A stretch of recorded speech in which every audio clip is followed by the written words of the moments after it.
welcome to another series setting breakdown.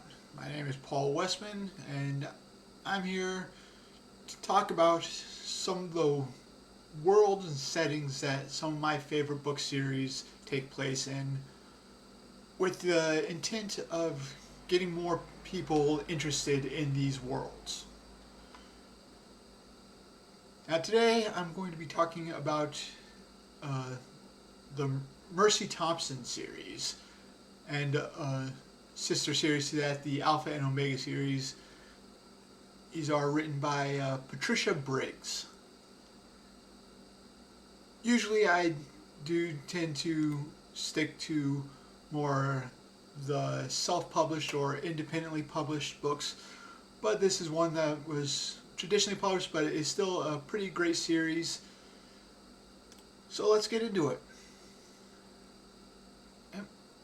Like I said, this is the Mercy Thompson series and the Alpha and Omega series.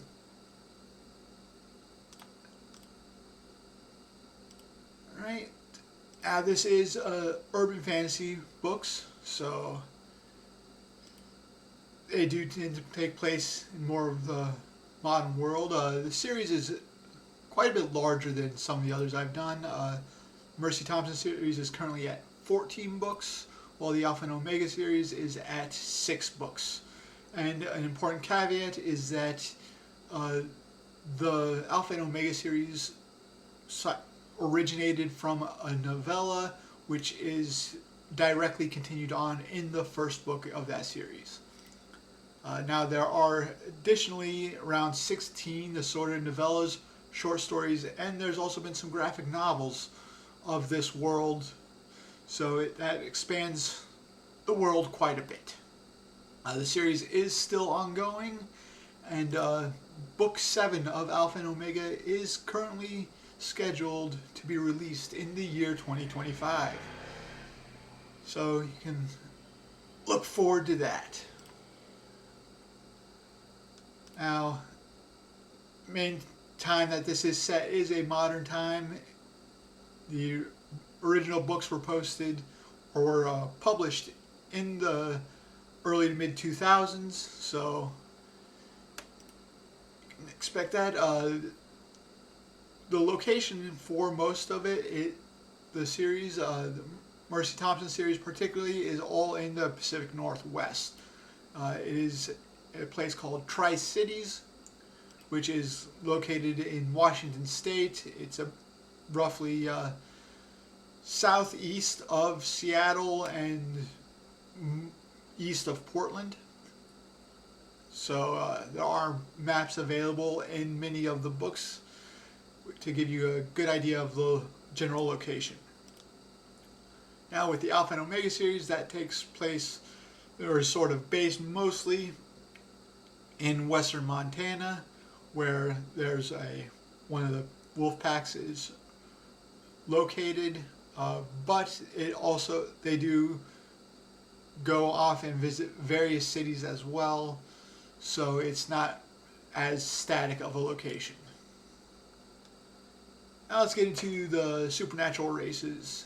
As this is an urban fantasy book, there are 4 main categories that people tend to fit into.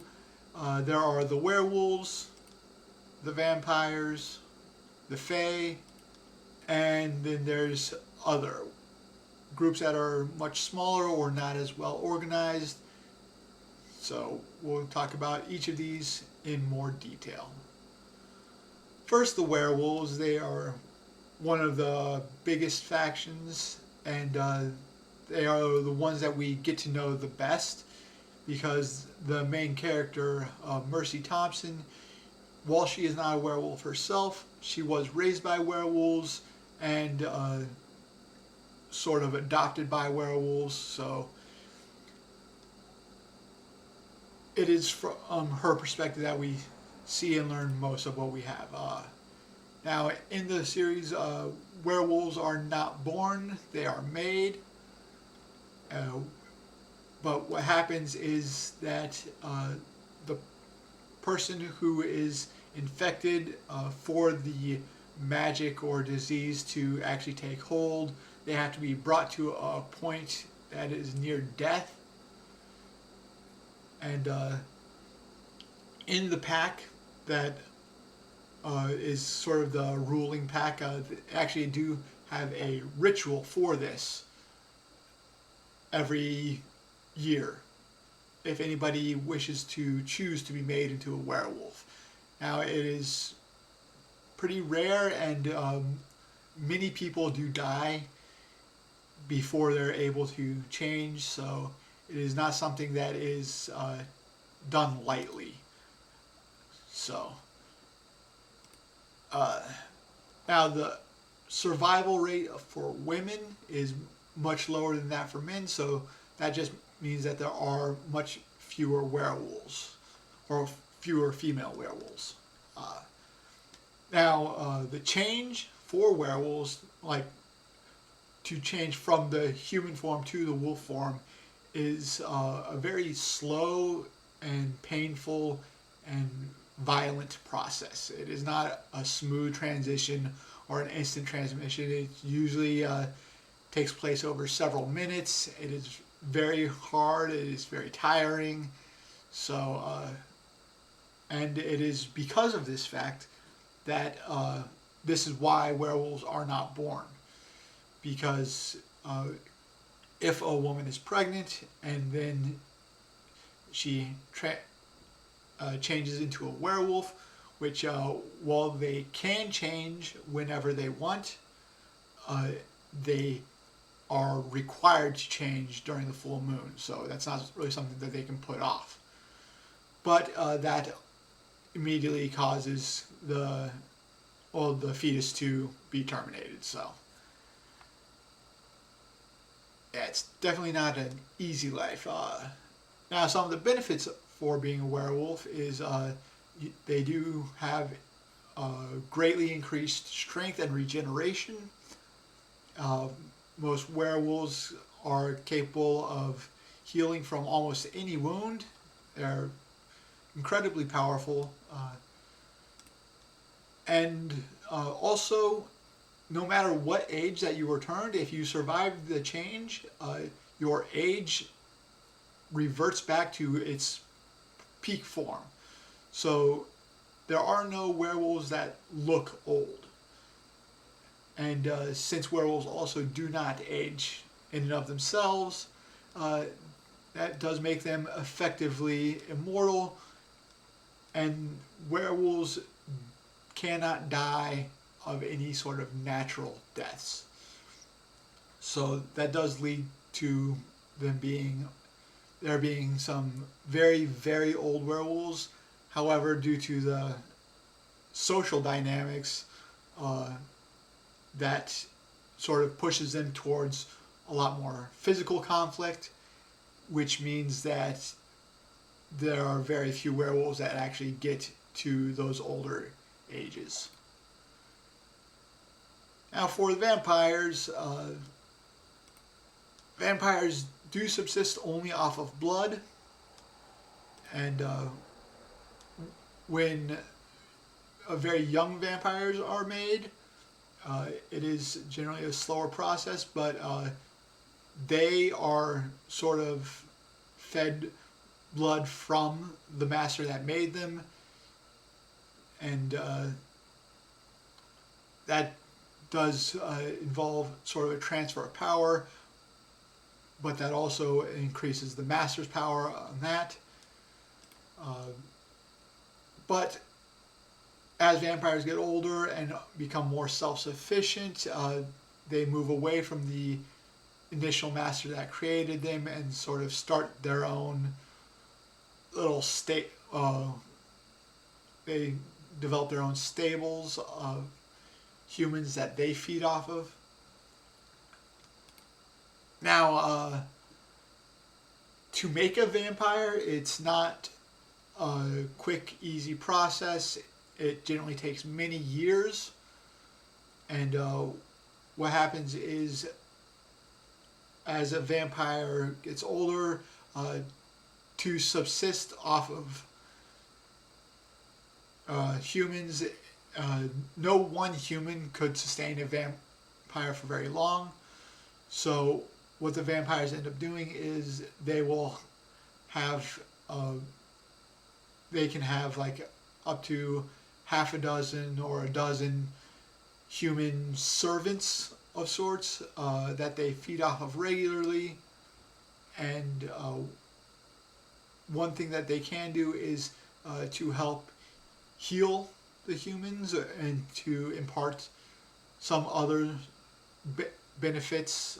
The vampires can also share their own blood with the humans, and over time, it does allow the human to be able to turn into a vampire, but it is a very slow process, and there's a lot of issues that can interfere with the process.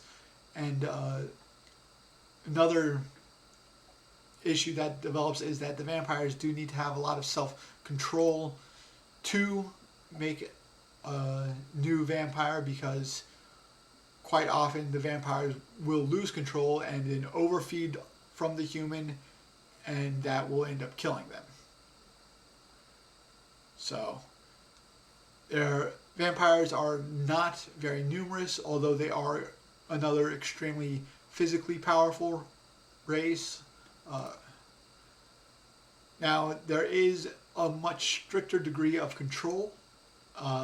Masters are capable of imposing their will over their progeny, so that is not something that is easy to break or to separate from, no matter how old the vampire gets. And that is one of the, you could say, downsides of being a vampire. Now, as adult vampires get older and more powerful, because as with most species, the older you get and the more powerful you get, they can develop special abilities, such as the ability to teleport or to transform. So it is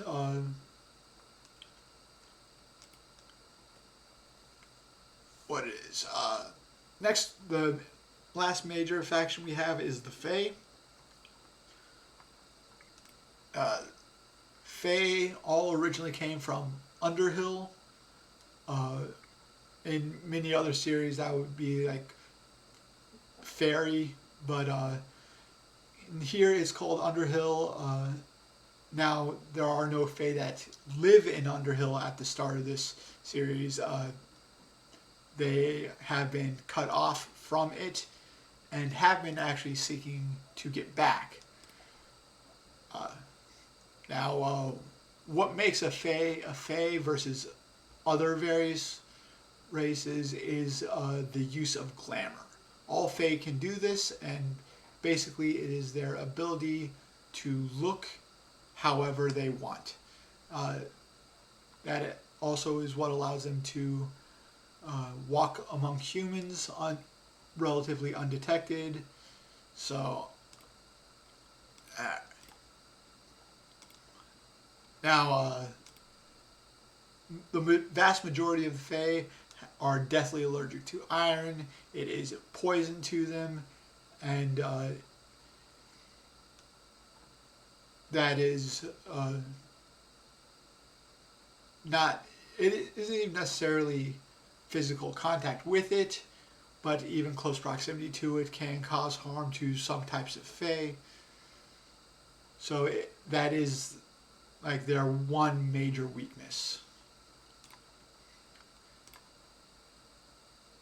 Alright, now some of the other types of races in the series are what are called walkers. This is what the main protagonist of the Mercy Thompson series is. She can shift into the form of a coyote, and their ability to shift is much faster and smoother than the werewolves. There are other various types that we meet throughout the series, such as hawks and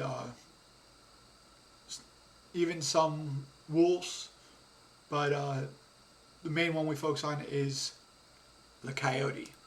Uh, they are Native American shifters, and while the name Walker is derived from the skinwalkers, there is no actual relationship. The skinwalkers are typically more of a southern Native American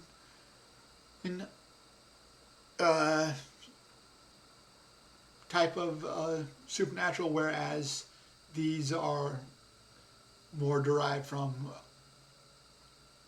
the northern tribes. But basically,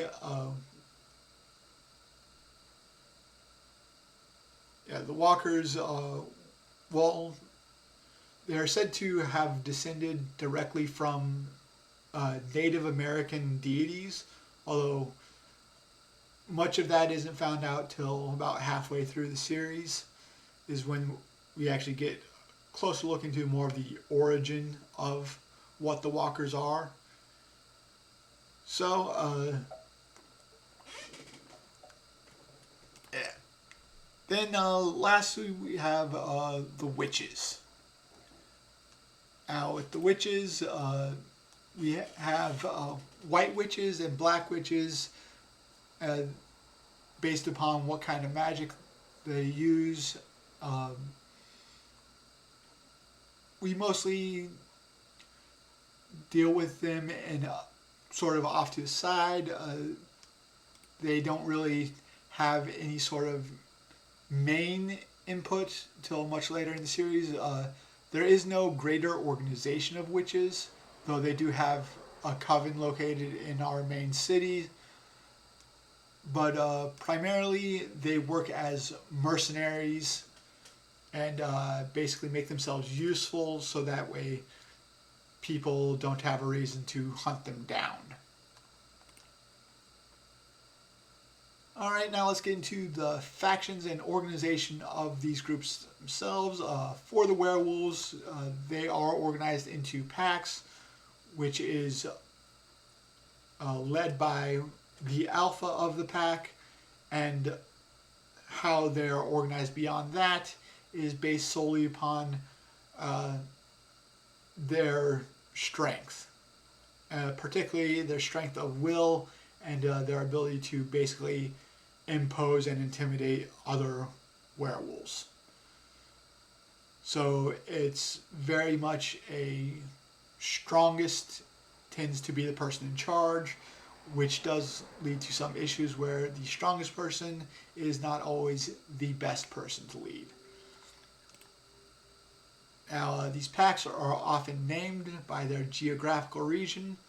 For instance, the main pack in the Mercedes Thompson series is the Columbia Basin pack, because they are the pack from the Columbia Basin River. And now in North America, there is one pack that has imposed dominance upon all the others, and basically the most powerful werewolf decided that he wanted to impose order, and so he basically started to kill off anybody who did not agree with him, and he established the Aspen Creek Pack, which is located in western Montana, and this werewolf, it was Bran Cornick. He is known as the Merrick. He is the oldest and most powerful known werewolf. He is said to easily be over 1,000 years old.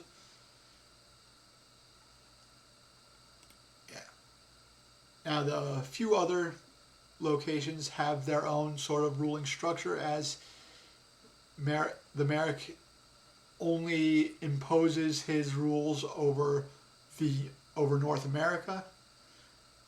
So there is a British pack that is ruled by a man named Arthur Madden, and a French pack which is ruled by Jean Chastel, who is also known as the Beast.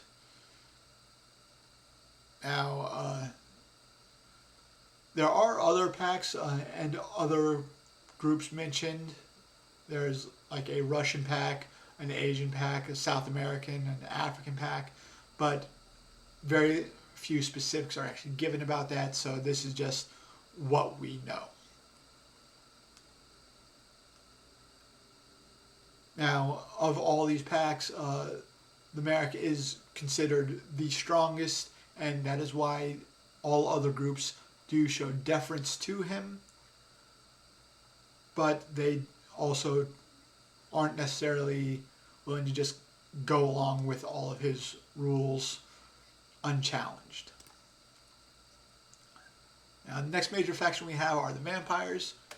Now, like I said, with how they grow up, these collections are known as seeths, and they are generally ruled by one master or mistress of the seeth, and that is like the most powerful vampire in that area.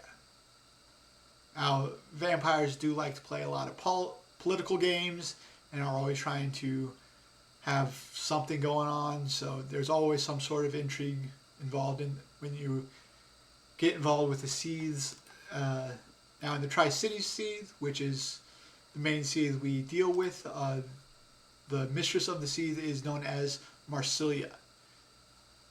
Now, a lot of the older vampires, they get nicknames throughout the years, and the nickname of Marsilia is called the Bright Blade. Though we don't see much of her at the beginning of the series, she does become more active later on. Now, the Court of the Lord of Night. That is the seeth that is in Italy, and basically what happened is the Lord of the Night saw how the Merrick sort of organized all the werewolves and instituted control over them, and he wants to do the same thing with the vampires. The master of the seeth there is Jacopo Bonarata, and he is known as the Lord of the Night. And while his direct influence isn't seen much throughout the series, he is considered a stabilizing force within the vampires. Now, the Fae are very interesting how they organize. Most of the Fae live into Fae reservations. We'll get into the reason of that later.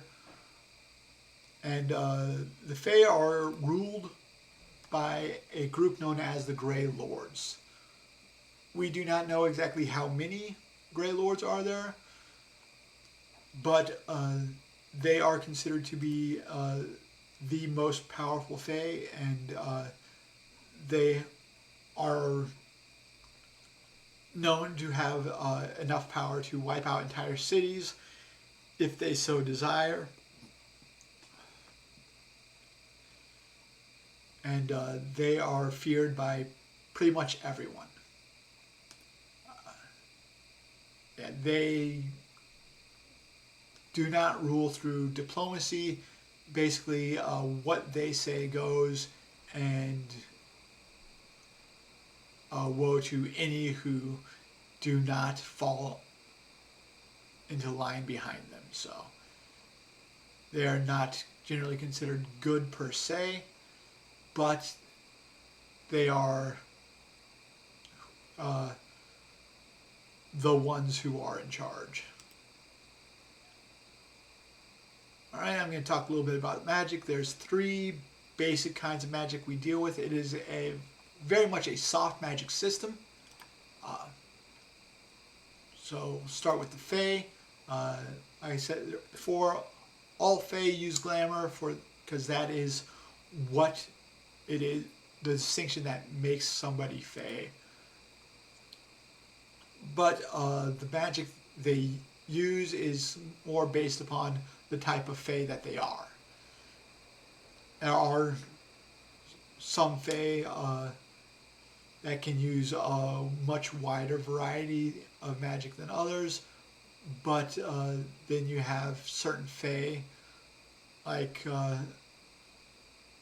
Adalbert or the Adalbert Spider, which is one of the main supporting characters in the series. He is called a gremlin. Basically, his specialty is working with metal. And that is what he uses. That's the kind of magic he uses. And while the most powerful Fae are not necessarily limited only to their original type of magic, it is often that others, like the weaker Fae, the only use of magic that they have is with the glamour. So, now, with the Fae, there are no real spells or incantations used, which is what makes it a soft magic system. So all magic is really controlled through your will and is innate. And yeah. Next we have the witches. Witch magic is the source from witch magic really only comes from two sources. If you are a white witch, then that means that you are only providing, or you're only powering the spells through your own innate power, and that does mean that your spells tend to be weaker, and unfortunately it does mean that white mages tend to be, or white witches tend to be hunted down by black witches, because that would allow the black witches to gain even more power through that. And so white witches tend to be much more secretive and cautious with how they go about their business. Then you have black witches who use magic from other sources. Now, what makes black witches much more dangerous, or why you want to tend to avoid black witches, is that they often gather that magic through death. And if they torture somebody before they kill them, that provides even more magic for whatever they're trying to accomplish. That is why the black magic tends to be much darker, and black witches are supposed to be hunted down if you find them. Now there are also what's known as gray witches, who they fall somewhere between these two extremes, and that is like I said, because witches aren't very prominent throughout the series, that is where most of the witches we interact with fall into the line of, because the power tends to come through some sort of sacrifice. So yeah. Then the last bit of magic we'll deal with is the pack magic. Now, what pack magic is what happens is the alpha conducts a ritual to bring someone into the pack, and they also offer a piece of their flesh, and what that does is that provides pack bonds. And all the wolves in the pack are bound directly to the alpha, and that allows for communication. It allows for transfer of energy.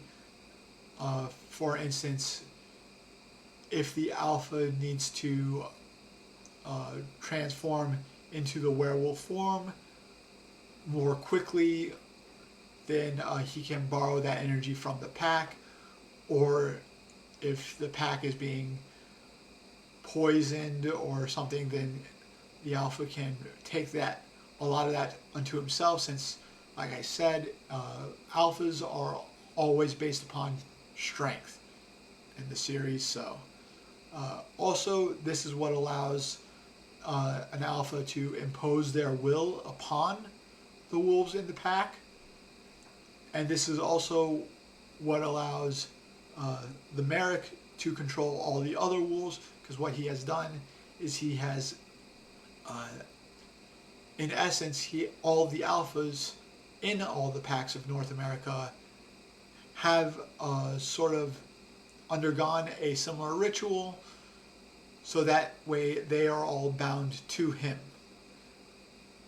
which is another way that he can impose authority upon them.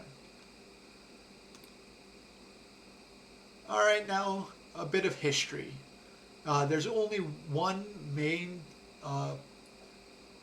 point of history that we need to talk about, and that is the revelation of the Fae. Basically, what happens is, roughly 30 years before the series starts, the Grey Lords, they noticed that technology had developed to the point where it was becoming impossible for them to reliably stay hidden from the human population. And so they decided to basically control the narrative, as it were. So they waited until the most opportune moment, and what happened was a rather famous movie star, or it was a semi-celebrity of sorts, was murdered, and the primary defendant happened to be Faye. So what they did was they used the televised murder trial, and they demonstrated how, because of the Fae nature of the defendant, they could not have possibly been the murderer. And at that point, they ordered many of the Fae to drop their glamour and to reveal themselves to the human populace. Now, they did not order every Fae to do so, because many of them are much more powerful, or were simply much uglier and less, and would be less well received. So there were definitely some people that chose not to reveal themselves,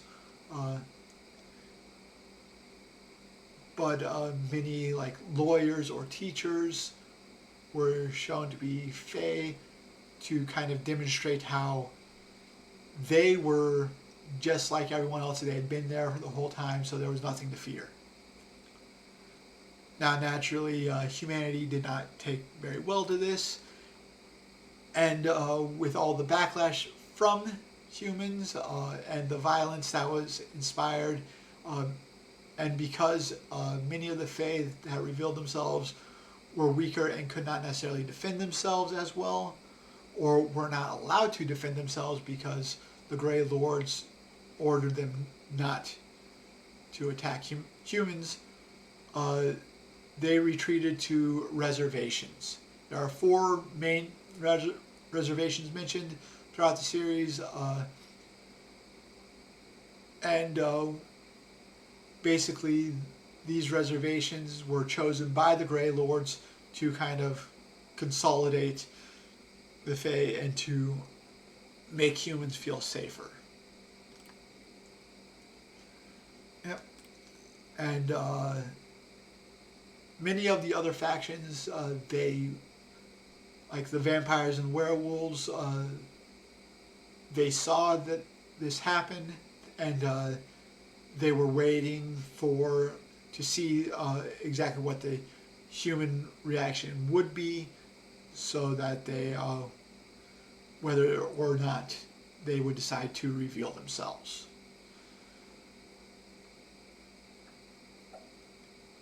Now, at the start of the Mercedes Thompson series, or rather at the end of the first book, that is when it is revealed that the werewolves do reveal themselves to humanity in another much more controlled environment, and we do see some longer term repercussions of that as well throughout the series. Alright, let's go through book 1. Just a quick non-spoiler review. Like I said, this takes place mostly in the Tri-Cities, although we do spend some time at the Walla Walla Reservation, and also it is mentioned that the main character, Mercy Thompson, she does go to the Aspen Creek Pack for a brief amount of time. Alright. Now, the main character of this entire series is Mercedes Thompson. She is a walker, a coyote shifter. So, but she was raised by the Aspen Creek Pack because basically her mother was impregnated by a rodeo cowboy who was later killed before they even knew that she was pregnant, and then shortly after her birth, she turned into a coyote. Now, fortunately for her, her mother did know a relative who was aware of werewolves, and that relative was able to direct her to the Aspen Creek Pack, where Mercedes was raised for most of her life. Now, the primary supporting characters, although we never really see any of their perspectives until much later in the series, we have Adam Hauptman.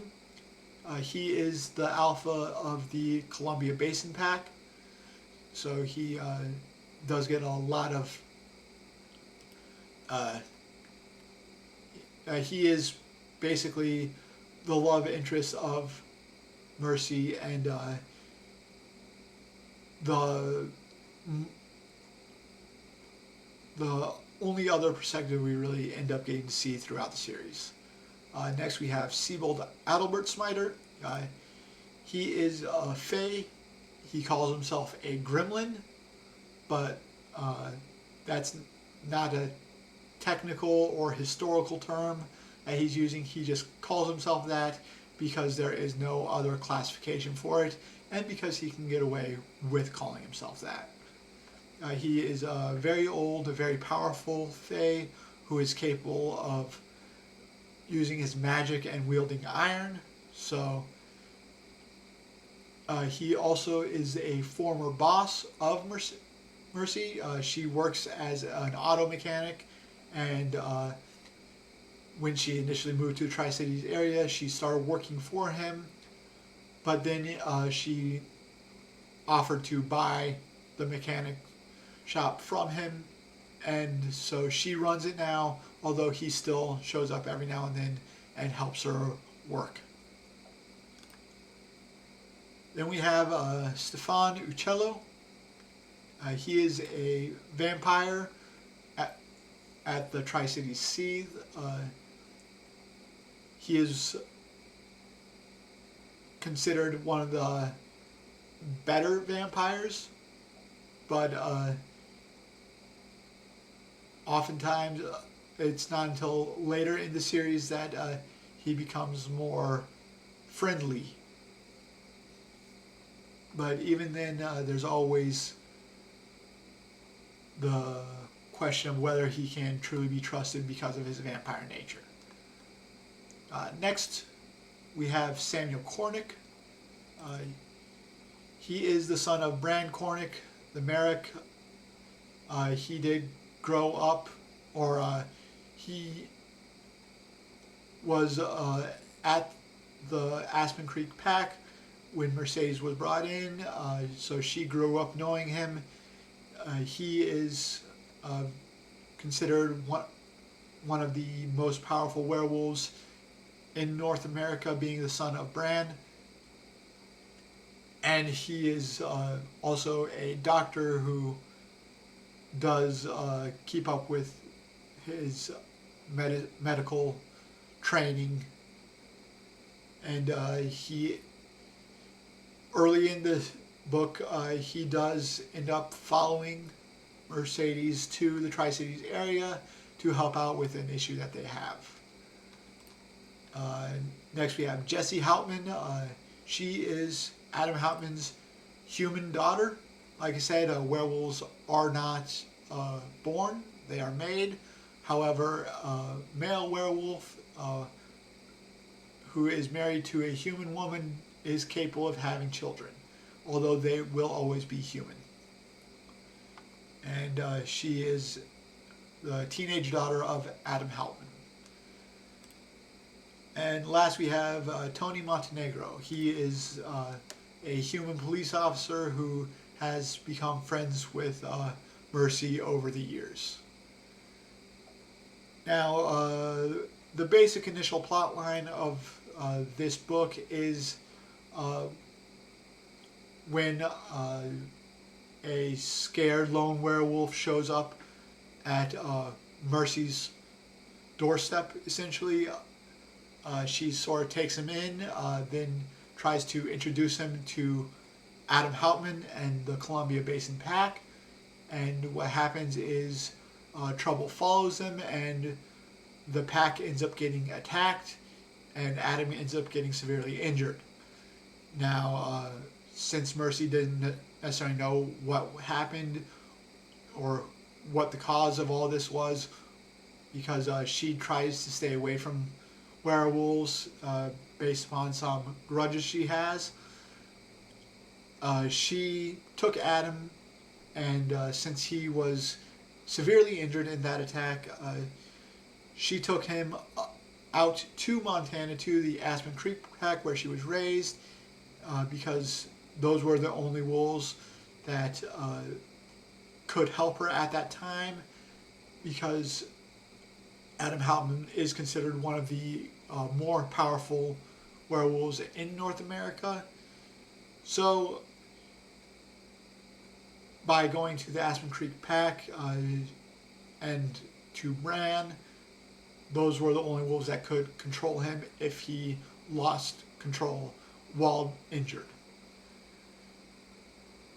And at that point, basically she moves. Once Adam heals up, which is only a day or so later because of the fast regeneration of the werewolves, she heads back with Samuel, and they conduct their investigations into exactly what happened and who was responsible for the attack on Adam and his pack. That's the gist of book one for the Mercedes Thompson series. Very good series. But like I said, there was another series in this world. That is the Alpha and Omega. And book one for that called Cry Wolf. That takes place mostly in... It's mostly based upon... this book takes place in the Aspen Creek Pack in Montana, although later on in the series they do visit other locations throughout America. Now the main characters here are Charles Cornick, who is the younger brother of Samuel Cornick and also the son of Bran.